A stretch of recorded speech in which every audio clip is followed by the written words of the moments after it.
Louisville star wide receiver Colin Lacy sustained an injury in a recent scrimmage and is now set to miss an extended period of time. A lot of questions need to be answered, like what does the timetable for return look like? Can Louisville overcome this loss? We'll answer those and more coming up on today's episode of Locked On Louisville.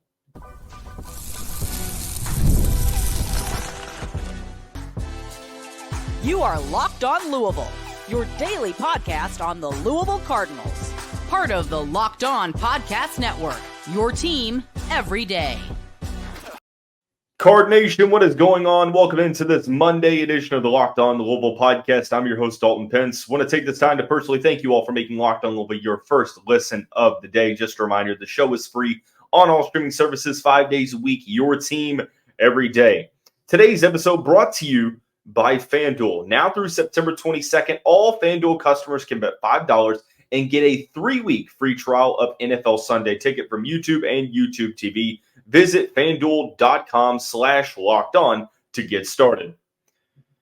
Unfortunate news coming out of Louisville's preseason. Star wide receiver Colin Lacy will miss an extended period of time due to an injury sustained in a recent scrimmage. We'll discuss what the timetable for return looks like.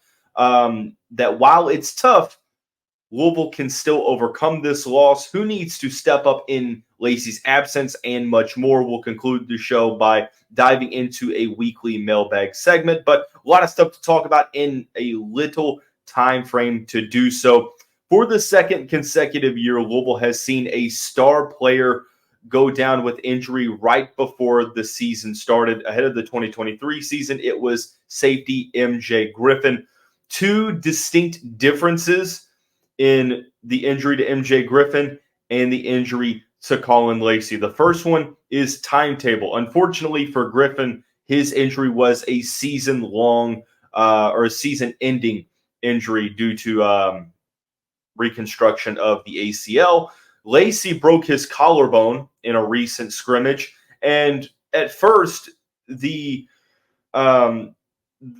response was that he was going to miss an extended period of time. That has sort of been identified to be around 6 to 8 weeks. Now, the broken collarbone, to my understanding, it can take up to 12 weeks to recover from. But then again, I'm not a doctor. This is just something that you can look up on Google.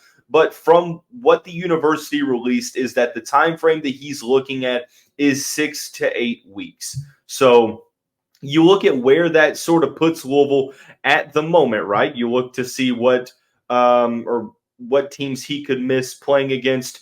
We're 2 weeks away yesterday from this season starting against Austin Peay, right? So the news came out on Saturday. At that point, you start the 6 to 8 week clock. And if the timeline remains true, then it will take 2 weeks for the season to start. So you're at 4 weeks. One thing that helps Louisville is that for the first time since 2020, they don't open up the season with a Power 5 or conference opponent. They open up against two mid-major teams, Austin Peay and Jacksonville State. So the first 4 weeks are those weeks that Louisville really shouldn't have much trouble, right? Or first 3 weeks really, because you have you're off next week, and then you start against Austin Peay, and then you have Jacksonville State week 2. So 3 weeks in, you really shouldn't have much trouble if you're Louisville. Week 4, you have a bye. So week 4, in terms of this recovery, you have a bye week. Remember how we talked about Louisville has that weird bye week placed in between the second and third games of the season? Well, it looks like it was a blessing in disguise. So the first 4 weeks of the season, Louisville should not have much trouble without Colin Lacy. Then you kind of get a little interesting because you will host Georgia Tech in the 5th week of the time frame. That still is a team that I think Louisville has the talent to be able to win that game. It's when you get into the weeks after that. Is he going to be closer to the 6-week recovery or to the 8-week? When he comes back, is it going to be like, okay, he's, in full force, or is it going to be a situation where Jeff Brom sort of eases him back into playing? Well, week 6 of this time frame is that road game against Notre Dame. Can Louisville defeat the Irish without Colin Lacy? My hot take is that they can. It becomes extremely more challenging to do so, but I do think that Louisville can still beat Notre Dame without Caullin Lacy, and we'll continue to discuss and explain why coming up here shortly. But the 7th week would be SMU, which is going to be a challenging game. Still, it's the top trap game in my opinion. Then 8 is at Virginia. I think best case scenario here is that he's back before the Notre Dame game and he's playing in some capacity. Worst case, I don't really know what worst case is because injuries are tricky. Collarbone injuries can be tricky, according to some. So you hope that the 6 to 8 week time frame holds true and it stays along that progression and that there's no setbacks. But the first differentiating distinction between MJ Griffin's seasoned injury and Colin Lacy's injury is just that. Griffin's was a season-ending one. It sucks that you're losing Lacy, but I guess if you're looking at a silver lining is that you don't have many tests in that time frame outside of Notre Dame and SMU, and I guess maybe Georgia Tech for that matter. But it's not a situation where he's going to miss the entire year. So silver lining, there's a positive in that regard, all things considered. The second part is that I still feel like the wide receiver position, like if you were to lose a star at any position amongst this team, wide receiver is the one that you could probably overcome the easiest because of the players you have at that position. It's still challenging, but you have the players at that position to be able to overcome it, and more on that coming up in the next segment. But this is a loss that I mentioned. It's going to be challenging to overcome, but I do think that Louisville can overcome this loss, and they can still be successful without Colin Lacy. After all, it's next man up mentality. Louisville has to have that mentality. All of the top programs, I mean, teams go through injuries all the time. It's about who steps up in that absence. Last year, when you lost MJ Griffin, Devin Neal and Cameron Kelly took that step forward, and they really helped the Louisville secondary out to the point that it really helped them win 10 games. Both of them made some big-time plays. But for Louisville to be successful, I think that the other aspects of the offense and the defense as a whole have to just be that much better because the passing game is going to take a little bit of a hit. How much of a hit? Well, we'll sort of break it down in the next segment. But I think two things become even more of a priority. Number one, you have to be able to run the ball effectively. Like that becomes more of a talking point, more of an emphasis is that you have to be able to run the ball effectively because it will take the pressure off of the passing attack. I'm not saying that you have to go full 1960s, 1970s offense where you run the triple option and you throw the ball once every blue moon. Obviously, I'm not, suggesting that. But if you're running the ball effectively with the two-headed monster of Maurice Turner and Don Chaney Jr., I think that it takes a lot of the pressure off of Tyler Shuck. It takes a lot of the pressure off of the wide receiving core, just to the point to where you're making it a little bit more challenging to where you don't have to solely focus on throwing the ball to win games. Like last year, you pretty much had to run the ball at an extremely high rate because you weren't that great of a passing offense. This year's a little bit different. So I say this sort of as, a formality. Running the ball has to be effective. You have to be able to run the ball. You can't be one-dimensional, especially when arguably your top receiver is out for the potentially first half of the season. So if you can run the ball at a high and effective rate, then you take a lot of the pressure off of throwing the football and you give your offense more opportunities to score points and thus put you in better positions to succeed. One thing that I've been hearing out of fall camp that has been extremely encouraging is just how good this defense is. The shift in mindset from Ron English and Mark Hagan between last year and this year, like the defense returning Ashton Gelati and Quincy Riley is huge, but all the other players they bring back, MJ Griffin, TJ Quinn, Des Tell, the list goes on, right? Devin Neal, and then the guys you brought in, Corey Thornton, Thor Griffith, Tamari McDonald. List goes on there as well. So you need the defense to be reliable. I'm not saying they have to go out and do what they did against NC State and Duke to where they pitch a shutout or they hold the team to 10 points.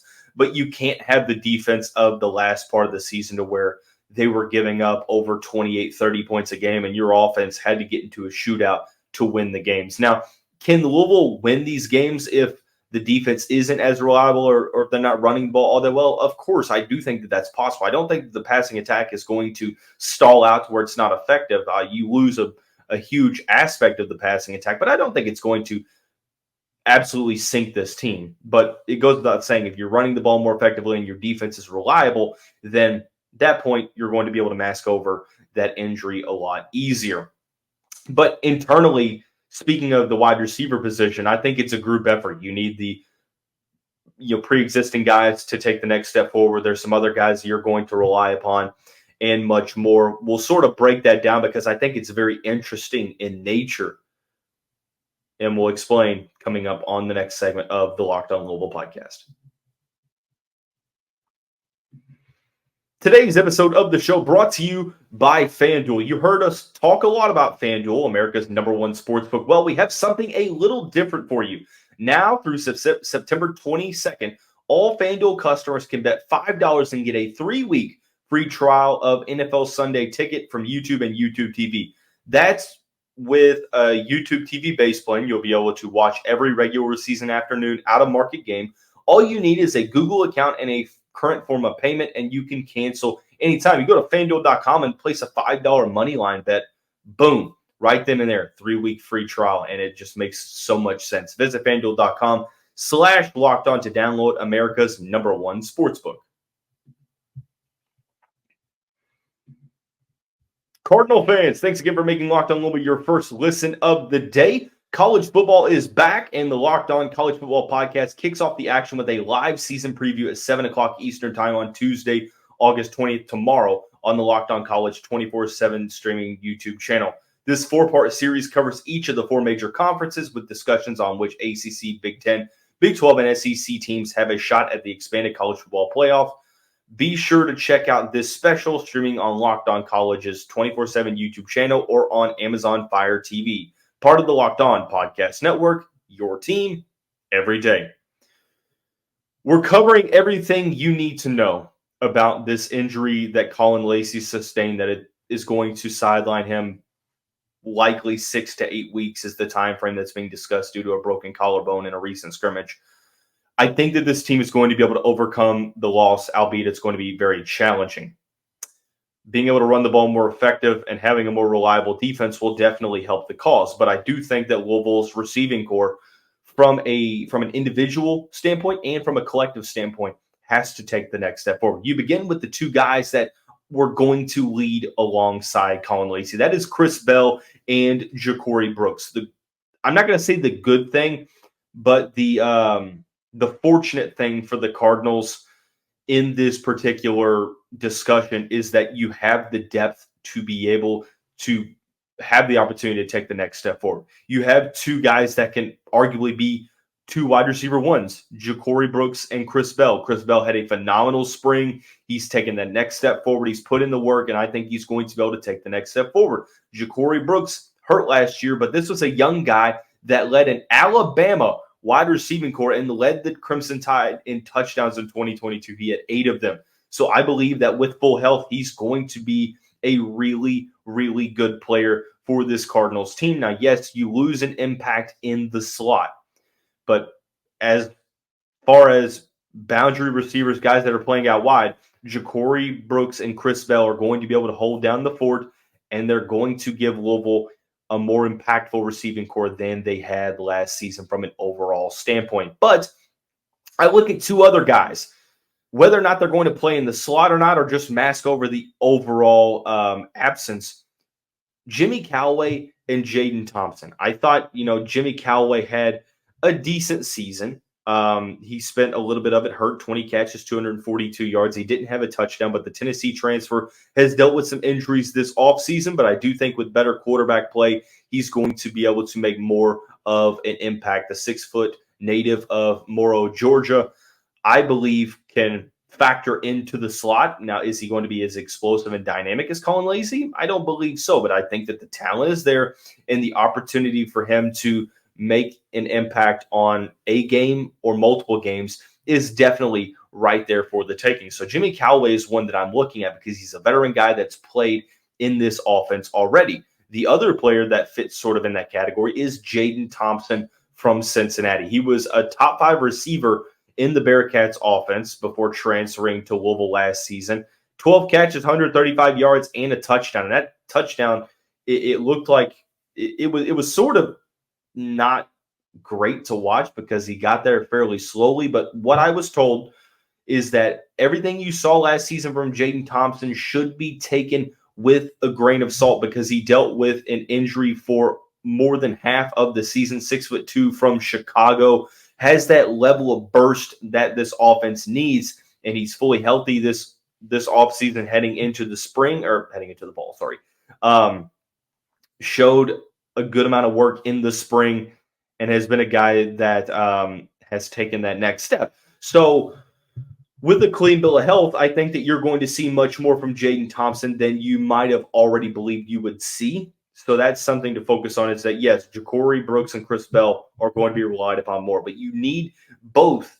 I say both Jimmy Calloway and Jaden Thompson to take that next step. Is he able to play more in the slot? Who knows? I think Jimmy Calloway is probably more suited for that role, but we'll see what Jeff Brom schemes up. Then you have a group of players that we'll see what happens. Some younger guys, Jaleel McClain, Kataris Hicks, goes by Blue. Both those guys have done really well this offseason.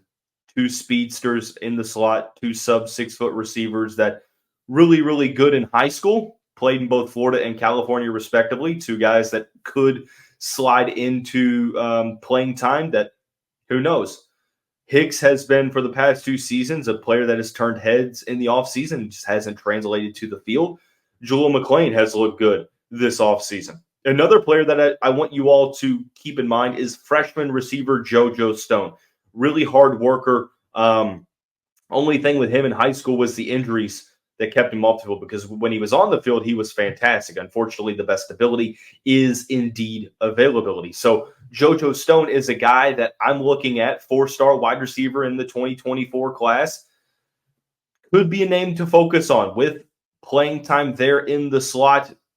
JoJo could be a guy that Jeff Brom goes to, and who knows, it might be a situation where they burn that red shirt because he's going to play often. So we'll see what that looks like in the first 2 games, when I think that you're going to have the luxury to be able to tinker with the personnel on the field. So those are sort of the wide receivers that you can see in play.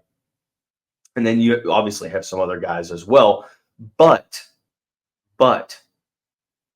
the good news for Louisville in the grand scheme is that they have upgraded tight end play. So the tight ends are going to see more action. I think you're going to see not only Mark Redmond, but sort of the non-traditional tight ends like Jaleel Skinner, Isaiah Cummings, used as maybe larger wide receivers depending on the situation. Redmond even included more in the passing attack. Maybe Nate Kariski, potentially Jamari Johnson. We've yet to see how the depth chart is going to shake out with the tight end spot, but I think from a collective standpoint, having an upgraded tight end room is going to help this team from a reliability point of view when it comes to helping out the passing attack overall. And then the last thing I want to talk about is, I'm not sure how much this is going to play into, but all signs out of fall camp, out of the offseason, is that Isaac Brown, the speedster from South Florida in the 2024 class, is a star in the making. Jeff Brom even said he's got a little bit of Jawar Jordan to his game. Just recently on Sunday, I forget the publication, but he was voted as a preseason All-American freshman team member. They're going to get him the ball in certain ways. I wonder, since I think that Colin Lacy was going to be, I don't like using the term gadget player because I think that it limits, the praise for a certain player, because Lacy's definitely more than just a gadget receiver. But a guy who's going to get the ball on screen plays, on the home run balls, potentially on trick plays. Maybe that was going to go to Colin Lacy because of his ability to create forced tackles or missed tackles and the yards after catch capability. maybe that goes from going to Colin Lacy to now Isaac Brown. Maybe you factor him more into the mix. I'm not saying they're going to convert him to wide receiver, but I'm saying that I could see him lined in the slot sometimes because Brom even said it. We have to get creative to get this guy on the field in some capacity. And I think that this opens up the opportunity to do so because you lose pretty much your most explosive skill guy on offense. So nonetheless, it's going to be a challenging, tough loss to overcome. But I do think that Louisville can indeed do so, but they have to have pretty much the whole team step up around them. So we're going to take a little bit of a step back and dive into a Monday mailbag segment of the show. Some great questions that we'll address coming up here on the next segment of the Locked On Louisville podcast. Today's episode of the show also brought to you by eBay Motors. Passion, drive, and patience. The formula for winning championships is also what keeps your ride or die alive. eBay Motors has everything you need to maintain your vehicle and level it up to peak performance. Superchargers, roof racks, exhaust kits, LED headlights, and more. Whether you're into speed, power, or style, eBay Motors has you covered with over 122 million parts for your number one ride or die. You always find exactly what you're looking for, and with eBay's Guaranteed Fit, your parts guaranteed to fit your ride every time, or you get your money back because with eBay Motors, you're burning rubber, not cash. With all the parts you need at the prices you want, it's easy to make your car the MVP and bring home huge wins. Keep your ride or die alive at ebaymotors.com. Eligible items only. Exclusions apply. eBay Guaranteed Fit only available to U.S. customers.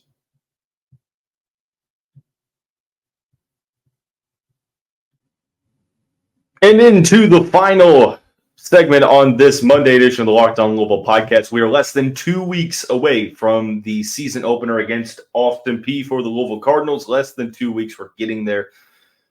Monday mailbag.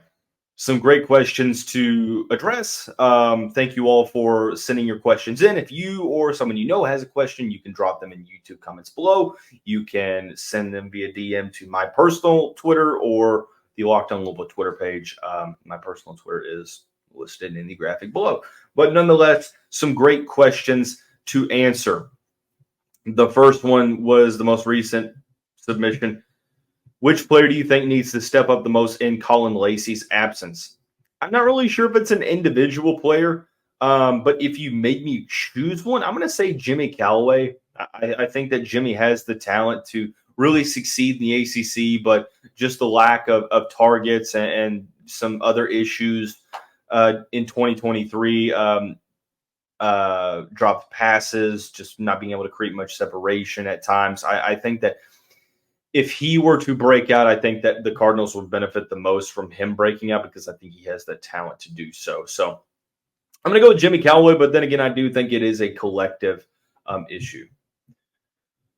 All right, let's see. Next question. We'll go to this one. Staying on the football side, do you think at the end of the day, winning at Notre Dame is going to be more challenging than winning at Clemson? I mean, here's the thing. Both of them are going to be challenging. I don't really – it's early. It's to the point where you don't know what a team is going to look like yet. Notre Dame has lost some players. Clemson refuses to use the transfer portal. So are either of those teams going to be down? I think that it really is one of those to-be-determined things. I guess from an overall atmosphere standpoint, it's probably tougher to win at Clemson considering Louisville hasn't done so since joining the ACC. And the Cardinals won at Notre Dame in 2014. They almost did it again in, what was that, 20? It was either 20 or 20 or – no, it was 2021 that they almost won at Notre Dame, I think. Might have been 2020. I don't know. I couldn't tell you. It might have been 2020, honestly. But nonetheless, I'm going to go with whatever team is better. That seems like a cop-out answer, but I think it's the truth at the end of the day. This is a weird question, but I'm going to answer it. What is your stance on Scott Satterfield and his tenure at Louisville? I mean, there's no ill will towards Sat. I do think that he took a program that just came off the worst season of program history and gave it a little bit of stability. He left the program better than in which he found it. So for that, I'm appreciative. He had some good moments like beating Wake Forest in 2019, but I mean, as much as I appreciate him and don't have any ill will, I mean, it felt like it was a marriage that ended before it got too bad. Obviously, there's the whole debacle with South Carolina and then lying about it. There's the issue of not being able to beat Kentucky, not being able to beat top 25 team or top 15 teams. He did that against Wake Forest in 2022 and 2019. And then just sort of the brand of football, it just felt like he didn't really understand the expectations here, or at least that's the way the fan base felt. So, I mean, there's no ill will towards him. I mean, best of luck to him at Cincinnati. I think that him leaving Louisville was probably the right time for both parties. So if he stays a year longer, I'm sure my opinion on the matter wouldn't be the same. It'd probably be a lot worse, but thankfully things ended before it got too bad. So I'm appreciative of him leaving the program in a better spot than which he found it. But I don't think that the program took that much more of a step forward. Literally, I mean, he got us to what you would have expected. Just insanely above average. Just really not much more than that. So it is what it is. I think it's an interesting question, but one that I don't mind answering. Like I don't hate Satterfield. I'm not one of those people that like watches a Cincinnati game and just cheers for them to lose just to have a gotcha moment. Although it is kind of funny when they do lose, because I remember when he took the job and Cincinnati fans said, yeah, he's taking a step forward. He left Louisville because Cincinnati's a better job. And I'm like, he probably left Louisville to restart that career clock. So, he was going into the last year of his deal, and it was pretty clear that he wasn't going to get that contract extension. But nonetheless, it is what it is. Best of luck to him moving forward. Going to the basketball side of things, Malachi Marino chooses Kentucky over Louisville. It seems like Jasper Johnson isn't coming to Louisville either. Are you worried about 2025 recruiting? No, I'm not. Not at all. It was going to be a long shot that either of those two players were going to come to Louisville, especially Marino. He literally is from Kentucky's backyard. Great Crossing High School is in Georgetown. Georgetown is a stone's throw away from Lexington. So, no, I'm not really concerned with losing him because it didn't feel like Louisville was ever truly in the recruitment to begin with. Sort of same with Jasper Johnson. I think that it's down between like Carolina, Alabama, Kentucky. Travis Branham believes that Kentucky's on the outside looking in. Him not going to Louisville, I mean, it sucks, but again, didn't really feel like the Cardinals had a huge opportunity in this one. Let's just hope that he goes to Alabama and stays out of Louisville's way. So, no, I'm not worried about 2025 recruiting whatsoever. And the final question, if you were to choose a school or a program at Louisville that is going to win a national championship this season, which one's it going to be? I guess it's pretty simple. This is going to be volleyball. The Final Four is in the Ville this year at the Yum Center. I think the only other competing one might be women's basketball. I'm not sure how good men's soccer is going to be when they get healthy, but I don't necessarily think that they're going to be title contenders. Field hockey, Coach Justine Sowry always has the Cardinals right there in the mix. I'm not comfortable to say baseball. I'm going to go with volleyball. I think that's probably the pretty easy answer. They've been, knocking on the door for the past couple of years. So I'm going to go with Danny Bosbon-Kelly to get her first national championship as Louisville's head coach. That is going to wrap up this Monday edition of the show. Everyone have a great day. Have a great start to your week. We'll see you right back here